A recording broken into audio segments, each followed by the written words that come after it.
మీ పని మీరే చేసుకోండి, ఎందుకంటే ఇంకొకరు మీ బాధ్యత తీసుకోరు. ఎప్పుడైనా మీరు ఒక పని చేస్తున్నప్పుడు అది కేవలం ఒక బాధ్యతగా భావిస్తున్నారా, లేకపోతే దానిలో ఒక మిషన్, ఒక అర్థం ఉందని అనుభవిస్తున్నారా?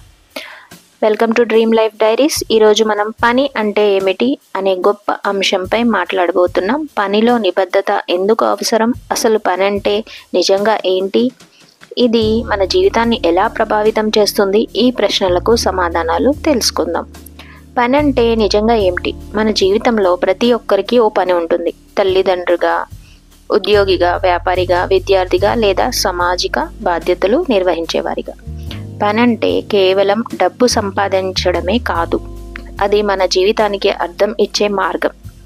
సో సమర్థంగా పనిచేసేవారు ఆరోగ్యంగా ఉంటారు, శాంతియుతమైన జీవితం గడుపుతారు. అలా కాకుండా అదృష్టం కోసం కూర్చొని ఎదురు చేసే వాళ్ళు జీవితంలో వెనకబడతారు.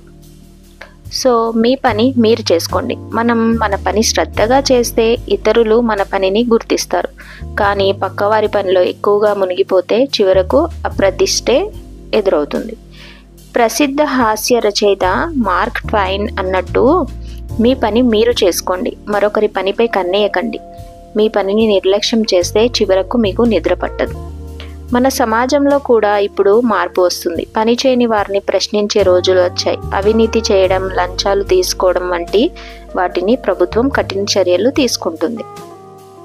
పని చేయడంలో సక్సెస్ సాధించాలి అంటే 3 సీక్రెట్స్ ఉన్నాయి.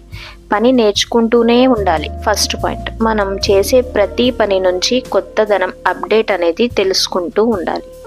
సెకండ్ ఏంటంటే ఆశయాలు ఉండాలి. కేవలం డబ్బు కోసమే కాకుండా పని మన జీవిత లక్ష్యానికి తోడ్పడాలి. థర్డ్ అనేది అసూయ, అహం అనేది పనికిరావు. ఇతరుల విజయాన్ని చూసి అసూయ పడితే మన ఎదుగుదల ఆగిపోతుంది. పని అంటే జీవితం, దాన్ని ఆనందంగా స్వీకరించాలి.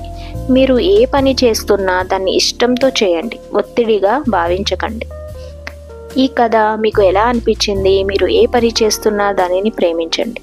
మీ అభిప్రాయాలను కింద కామెంట్లో చెప్పండి. ఇంకా ఇలాంటి ప్రేరణాత్మకమైన వీడియోలు మిస్ అవ్వకుండా ఉండడానికి డ్రీమ్ లైఫ్ డైరీస్ ఛానల్ని సబ్స్క్రైబ్ చేయండి అండ్ బెల్ ఐకాన్ని ప్రెస్ చేయండి. నెక్స్ట్ ఎపిసోడ్లో పని నేర్చుకోవడం ఎంత ముఖ్యమో తెలుసుకుందాం. ఇంతవరకు చూసినందుకు థ్యాంక్ యూ.